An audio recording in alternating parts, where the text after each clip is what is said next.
Welcome to Next in Tech, an S&P Global Market Intelligence podcast where the world of emerging tech lives. I'm your host, Eric Hanselman, Chief Analyst for the Technology, Media, and Telecom at S&P Global Market Intelligence. And today, we're going to be discussing the UN Climate Change Conference with our guest, Thomas Yeagle, who's the Chief Operating Officer for Sustainable One. Thomas, welcome to the podcast. Thanks so much, Eric. It's great to be here.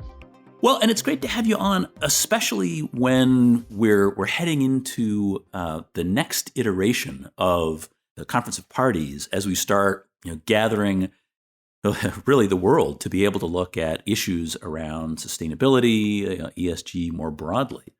I guess to start off, I want to head into a little bit of background for our listeners about really what the UN Climate Change Conference is all about and what are its goals. Absolutely, Eric. As you said, at a high level, COP is the Conference of Parties, the UN Climate Change Conference. This year's is the 27th, COP27, taking place in Egypt during 2 weeks in November. Last year's COP26 took place in Glasgow. And the conference, well, basically, we're bringing together what is governments, corporations, really to start to lay out plans of action around climate change, yeah? That's right. And maybe starting with the Glasgow conference, COP26, I think one of the big observations coming out of last year's COP was that it really wasn't just about all of the governments coming together and negotiating new climate treaties, although there was progress on that front and everybody was working towards agreements to try to secure 1.5 degrees. But also the fact that there were so many corporations and other non-governmental parties that were there. And one of the big successes was the extreme number of commitments that came out of COP26 from those corporations. COP26 delivered many big headlines, but one of the biggest was a commitment of over 130 trillion in total assets against net zero commitments by 2050, utilizing science-based targets, which is super impressive. Yeah, if you think about what's actually being brought to the table in terms of the impact that it can have, that's impressive. Well, I guess looking ahead to COP27, what's going to be different in Sharm el-Sheikh, and what are areas that COP27 is looking to tackle? Yeah, so I think especially given the massive amount of commitments from COP26, I think the world is really waiting to see, whether we're delivering on those commitments from COP26, right? So I think it's a year of show me the money or show me the commitments in action in COP27. So the commitments happened, and now this is the point at which there's going to be some reckoning of, all right, commitments from last year were made. How well did we achieve them? Yeah, and what's our progress? I think another area of increasing focus this year will be on biological diversity, both how businesses and economies leverage nature in their products and services, and how those businesses affect the nature around them. That's an interesting addition to what were some fairly direct climate change goals, but to actually start to look at the biome of the planet and thinking about what those impacts are more broadly, for the various species and impacts about business. That seems to be an interesting step beyond what had been sort of the core focus, yeah? Yeah, I think so. Obviously, there's a direct correlation between trees and plants and the consumption of carbon dioxide. So I would say it's not totally tangential, but quite related. Well, clearly adjacent, but I think a good step to be able to expand into what is one more very significant factor. Yes. There's one other aspect that we had a chance to take a look at some of what's on offer in COP27, but there's also an expansion of what organizations are actually identifying as part of their impact on the planet. And I guess we've been looking at direct impacts for organizations, what get called Scope 1 and Scope 2, those things that organizations are doing, their direct impacts. But now we're looking at supply chain, which Next in Tech listeners will certainly have gotten a lot of discussion around supply chain. But this is something where we're, again, one more area in which we're expanding visibility and really trying to gain a broader understanding about impacts. Yeah, I mean, the importance of measuring supply chain emissions and I think the complexity of doing so, both sort of understanding the full supply chain of companies and then either measuring or modeling the emissions in that supply chain are, certainly big topics at COP27, but also areas that Sustainable One is looking at closely in terms of being able to provide that intelligence to the markets. Well, that's something that we think about. We've talked a lot about ESG impacts on the podcast in some very tech specific ways. But I'm curious, what are your thoughts about the technology aspects that are in play at COP27? Yeah, I think I'm going to start off generally on this question and say that, I think I've thought a lot about technology, the intersection of technology and climate and sustainability. And I think it loosely breaks down into two very broad categories. The first is how we leverage technology to measure and monitor climate change and the drivers of climate change. And but whether it's automation to collect the data that's necessary or AI modeling and other capabilities to be able to make analysis on those changes. It's a big part of it. It's obviously critical to moving this sort of frontier of reporting and monitoring and even science forward on the topics. And then on the second hand, there are the, very significant progress that's been made in terms of technology, both in the field of batteries is one critical example for how we can leverage and utilize renewable energy that's not necessarily consistently delivered throughout the day, as well as the very pressing need to sort of accelerate research and development on direct carbon capture technologies as well. So, in my view, technology is central to the subject and to the solutions. Well, and you've hit on what are the two pieces. I think a lot of what we've talked about in previous episodes are really what technology is doing in terms of consumption and emissions, and a lot of the aspects of that. You think about the foundations of so much of technology, data centers, cloudy capabilities.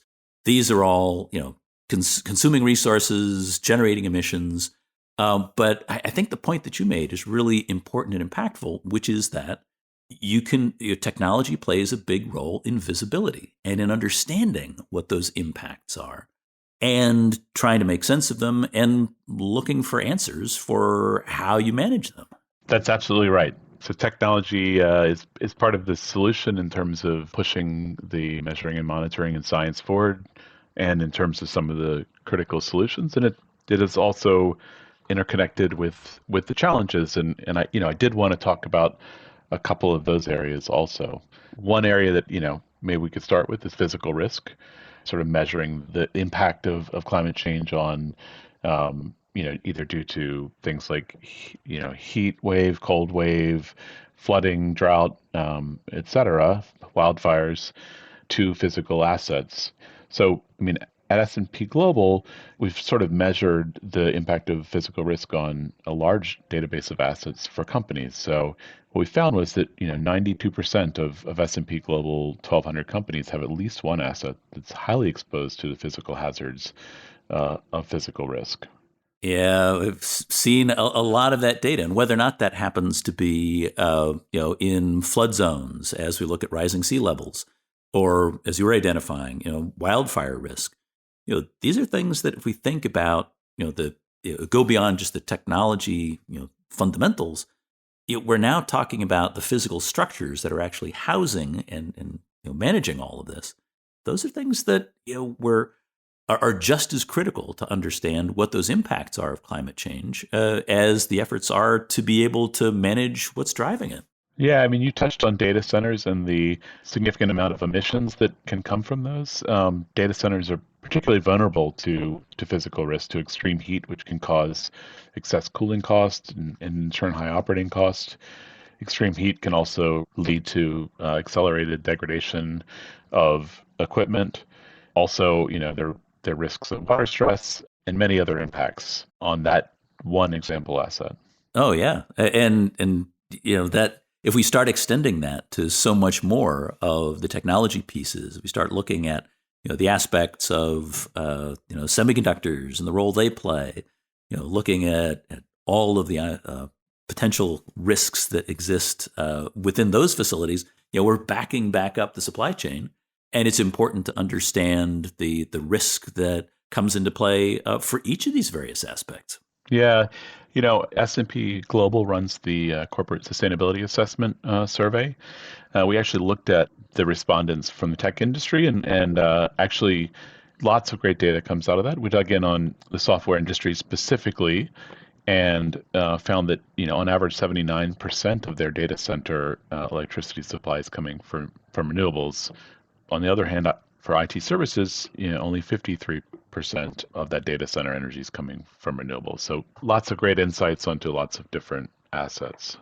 Well, that's an aspect we think about what these various influences. I mean, we think about things like cloud, and I think there's an understanding of data centers or physical things, but a lot of times I think there's this idea that cloud capabilities are this abstraction, but of course there is a data center behind all of this capability, and that all of this has associated risk for where these facilities are located and the kinds of aspects that come into play when the various factors that are playing out around the globe can potentially impact them. And those are things, and it's the data center piece in particular is actually there's an interesting piece of research that actually does some really impressive mapping about where this fits that I will point our listeners to. But I want to get into maybe what the actual process of producing that, and talk a little bit about Sustainable One, and really what does Sustainable One do? I mean, we've talked about some of the assessments that are taking place, but it'd be great to dig into a little more depth into what does Sustainable One do around this.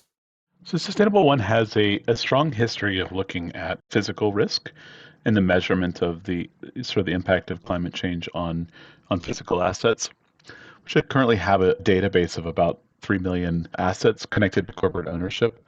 So we can really take a look at those assets, their latitude, longitude, the type of asset, and how they are impacted by physical risk. We took another big step forward at the beginning of 2022 with the acquisition of the Climate Service. And what that really gave us the ability to do was not only to sort of generally measure the impact of physical risk on those assets, but also to assign an actual financial impact of those physical risks on the asset. So really taking our precision and ability to understand exactly how impacted those assets would be based on physical risk. So it's been an area that we put a lot of research into and are very proud of the work there. Well, and it's something that for us on the TMT side, those are also things that start to impact things like availability risk.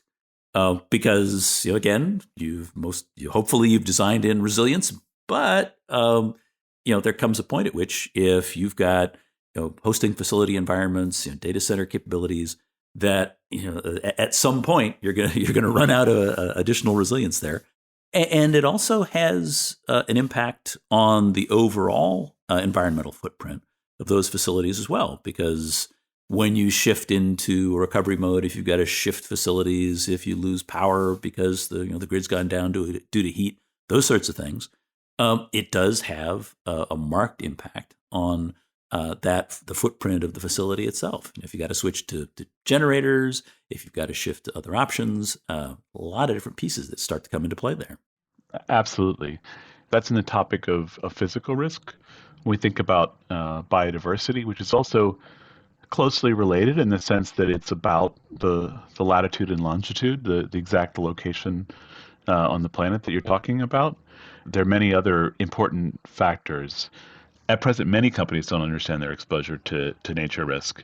And this was one of the key themes that came out of with Climate Week in September, which is what sort of one of the big lead ups into COP in November. We can't necessarily be net zero without being nature positive in the long run. What we found is, in one example from our data that we've been pulling together, is that take transmission lines. Maintenance of transmission lines in key biodiversity areas can cause further disturbance to the natural environment in those locations. Yeah, I mean, it's already something that, we're unfortunately have many examples about the impacts, but simply the distribution of energy has a whole set of impacts, as well as the consumption of it. If we think about where we've got transmission lines moving across the country, there's just a lot of land they cover, and of course the maintenance of those power lines now starts to impact that potential concern for, you want to make sure that you've cleared out the transmission lines so that we don't get situations like the PG&E environment where, poor maintenance increases the risk of fire. But, the problem is if you're cutting around transmission lines, you may also be impacting habitat. And I think the thing to keep in mind is that it's not just energy industries. There's so many different pieces. I'm curious, a lot of the data that we accumulate around this is really, you'd mentioned it's latitude, longitude. These are really identifying biosensitive areas around the globe and allowing organizations to really make that additional assessment, right? That's right. But and again, in both directions, both how their assets are impacting nature and how they are in fact reliant on nature for running their operations in many cases.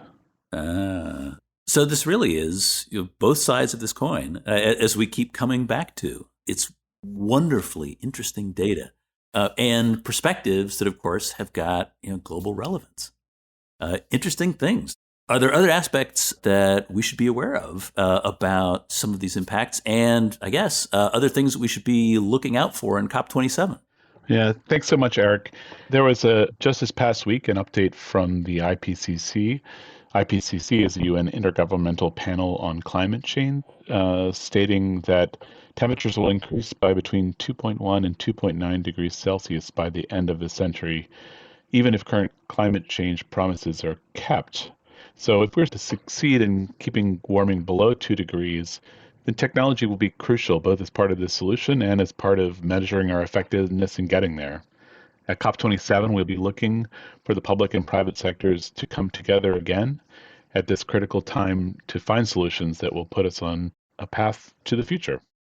Well, and important work to be done. But it does get back to that question that you actually led with, which is a lot of what we're going to be doing is seeing how well those commitments are made. But hopefully things will be moving forward with all due speed. Well, thank you for being on the podcast, Thomas. This has been great.